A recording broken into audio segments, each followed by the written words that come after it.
উজ্জ্বল এক ঝাঁক পায়রা, সূর্যের উজ্জ্বল রৌদ্রে চঞ্চল পাখনায় উড়ছে, নিঃসীম ঘন নীল অম্বর। গ্রহ তারা থাকে যদি থাক নীল শূন্যে, হে কাল হে গম্ভীর অশান্ত সৃষ্টির প্রশান্ত মন্থর অবকাশ, হে অসীম উদাসীন 12 মাস। চৈত্রের রৌদ্রের উদ্দাম উল্লাসে তুমি নেই, আমি নেই, কেউ নেই, শুধু শ্বেত পিঙ্গল কৃষ্ণ এক ঝাঁক উজ্জ্বল পায়রা। দুপুরের রৌদ্রের নিঝুম শান্তি, নীল কপোতাক্ষীর কান্তি, এক ফালি নাগরিকে আকাশে, কালজয়ী পাখনার চঞ্চল প্রকাশে, চৈতালি সূর্যের থমথমে রৌদ্রে জীবন্ত উল্লাসে উড়ছে 5 রঙা এক ঝাঁক পায়রা। এক ফালি আকাশের কোল ঘেঁষা কার্নিশ, রং চটা গম্বুজ, দিগন্তে চিমনি, সোনার প্রহর কাঁপে চঞ্চল পাখনায়, ছোট্ট কালের ঘোরে প্রান্ত তন্ময়, লীলায়িত বিস্ময় সৃষ্টির স্বাক্ষর এক ঝাঁক পায়রা। রূপালী পাখায় কাঁপে ত্রিকালের ছন্দ, দুপুরের ঝলমলে রোদ্দুর। হে কপট তারাবাদ পায়রা, যেদিকে 2 চোখ যায় দেখা যায় যদ্দূর। রূপালী পাখায় আকাশ শূন্য, আকাশী ফুলের শ্বেত পিঙ্গল কৃষ্ণ, কম্পিত শত শত উড়ন্ত পাপড়ি। তুমি নেই, আমি নেই, কেউ নেই, দুপুরের ঝলমলে জীবন্ত রৌদ্রে উড়ে শুধু এক ঝাঁক পায়রা। গান হিসেবে বেশি বসে আছে আমাদের কানে বিমল চন্দ্র ঘোষের এই কবিতাটি। এক নির্জন দুপুরে এক নাগরিক চোখ দিয়ে দেখা এক ফালি আকাশে এক ঝাঁক পায়রার উড়ে যাওয়ার চিত্ররূপ, আর সেই অনুষঙ্গে ত্রিকালের ছন্দের ধ্বনি রূপ প্রকাশের প্রয়াস নিলাম। কিন্তু সব ওড়াই এক নয়। যেমন জীবনানন্দ দাশের বুনো হাঁস,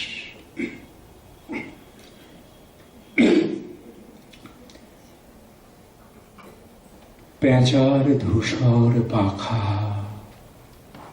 উড়ে যায় নক্ষত্রের বাণী, জলামাঠ ছেড়ে দিয়ে চাঁদ আহ্বানে বুনো হাঁস পাখা মেলে, সাঁই সাঁই শব্দ শুনিদা 1 2 3 4 অজস্র অবাক। রাত্রির কিনার দিয়ে তাহাদের ক্ষিপ্র ডানা ঝাড়া ইঞ্জিনের মতো শব্দে ছুটিতেছে ছুটিতেছে তারা। তারপর পড়ে থাকে নক্ষত্রের বিশাল আকাশ, হাঁসের গায়ের ঘ্রাণ, 2-1টা কল্পনার হাঁস। মনে পড়ে কবেকার পাড়াগাঁ অরুণিমা সান্যালের মুখ। উড়ুক উড়ুক তারা পৌষের জ্যোৎস্নায়, নীরবে উড়ুক কল্পনার হাঁস সব। পৃথিবীর সব ধ্বনি সব রং মুছে গেলে পর, উড়ুক উড়ুক তারা হৃদয় শব্দহীন জ্যোৎস্নার ভিতর। এই হলেন জীবনানন্দ দাশ।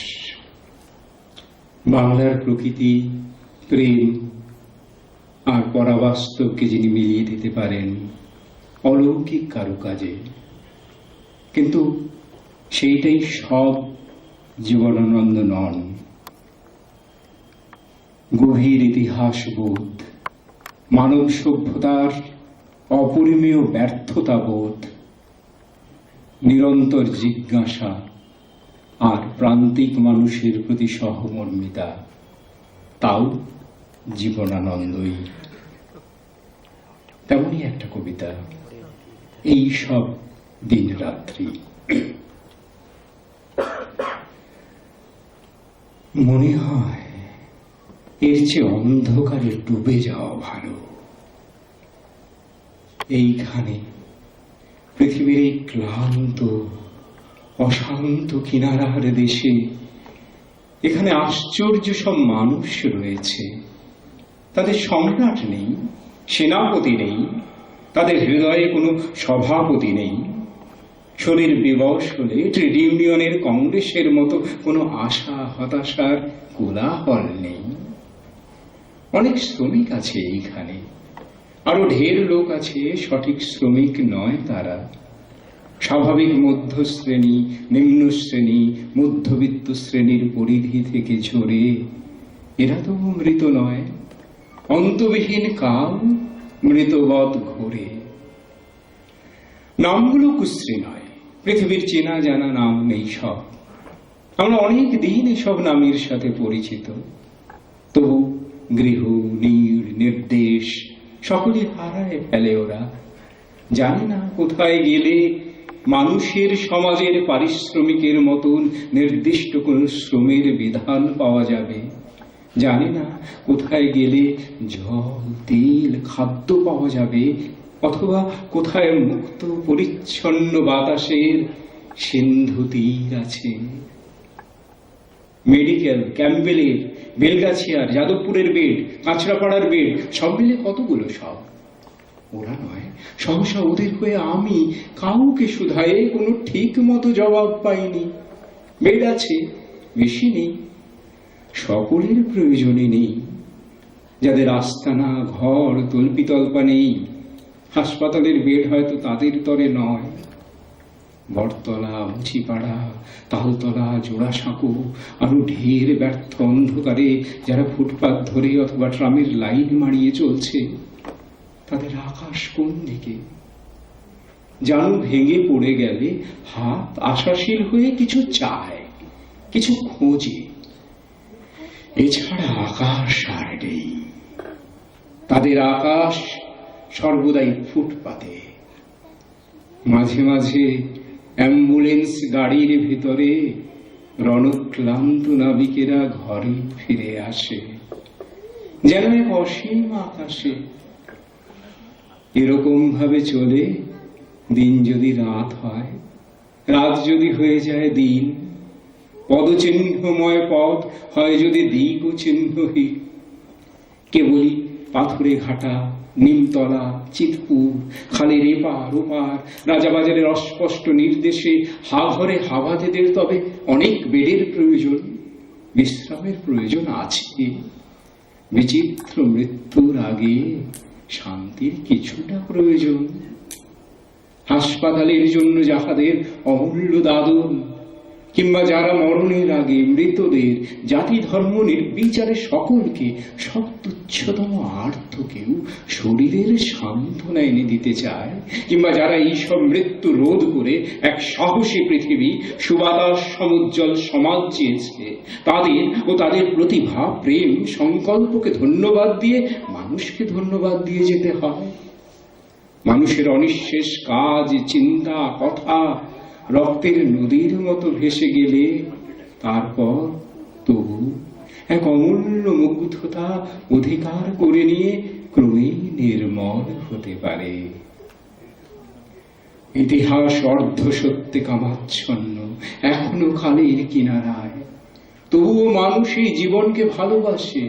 মানুষের মন জানে জীবনের মানে সকলের ভালো করে জীবন যাপন।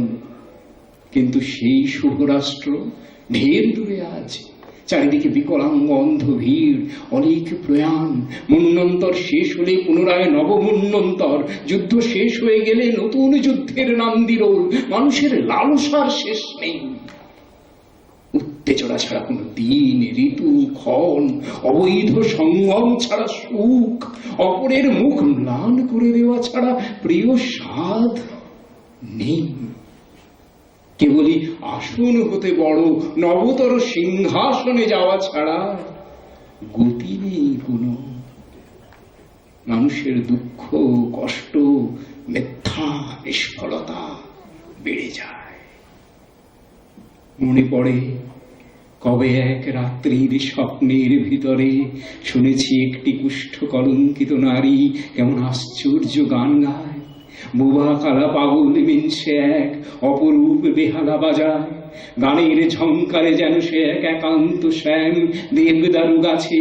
রাত্রির বর্ণের মতো কালো কালো শিকারী বেড়াল প্রেম নিবেদন করে আলোর রঙের মতো অগণন পাখিদের কাছে। ঝড় ঝড় ঝড় সারা রাত শ্রাবণের নির্গলিত ক্লিদ রক্ত বৃষ্টির ভিতর এ পৃথিবী ঘুম, স্বপ্ন, রুদ্ধশ্বাস, শঠতা, রিলংসা, মৃত্যু নিয়ে কেমন প্রমত্ত কালো গুণিকার উল্লোল সঙ্গীতে মুখের বেদান স্বাদ দুর্দান্ত গুণিকালয়। নরক শ্মশান হলো সব। জেগে উঠে আমাদের আজকের পৃথিবীকে এরকম ভাবে অনুভব আমিও করেছি। রোজ সকালের আলোর ভিতরে, বিকেলে রাত্রির পথে হেঁটে দেখেছি রজনীগন্ধা নারীর শরীর অন্ন মুখে দিতে গিয়ে। আমরা অঙ্গার, রক্ত, শতাব্দীর অন্তহীন আগুনের ভিতরে দাঁড়িয়ে। এ আগুন, এত রক্ত মধ্যযুগ দেখেছে কখনো? তবু সকল কাল শতাব্দীকে হিসেব নিকেশ করে আজ শুভ কাজ সূচনার আগে এই পৃথিবীর মানব হৃদয় স্নিগ্ধ হয়, বিদূষক হয়। মানুষের সব গুণ শান্ত নীলিমার মতো ভালো, দীনতা অন্তিম গুণ, অন্তহীন নক্ষত্রের আলো।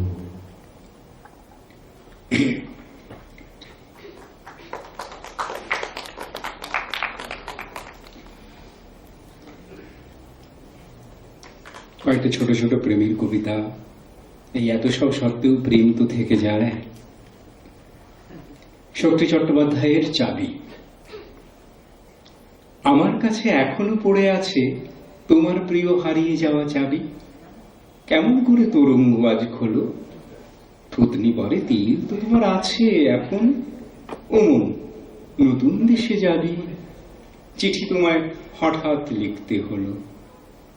চাবি তোমার পরম যত্নে কাছে রেখেছিলাম, আজই সময় হলো লিখিও উহা ফিরত চাহ কিনা।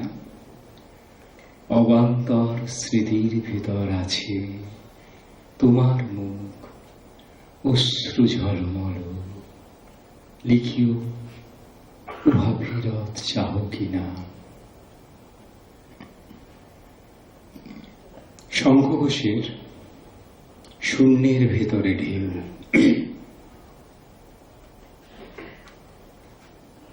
বলিনি কখনো, আমি তো ভেবেছি বলা হয়ে গেছে কবে। এভাবে নিথর এসে দাঁড়ানো তোমার সামনে সেই এক বলা। কেননা নীরব এই শরীরের চেয়ে আরো বড় কোনো ভাষা নেই। কেননা শরীর তার দেহহীন উত্থানে জেগে যত দূর মুছে নিতে জানে দীর্ঘ চরাচর, তার চেয়ে আর কোন দীর্ঘতর জবনিকা নেই। কেননা পড়ন্ত ফুল, চিতার রূপালী ছাই, ধাবমান শেষ ক্লাম, সকলেই চেয়েছে আশ্রয়। সে কথা বলিনি, তবে কিভাবে তাকালো এতদিন জলের কিনারে নিচু জবা। শূন্যতাই জানো শুধু, শূন্যের ভেতরে এত ঢেউ আছে। সে কথা জানো না।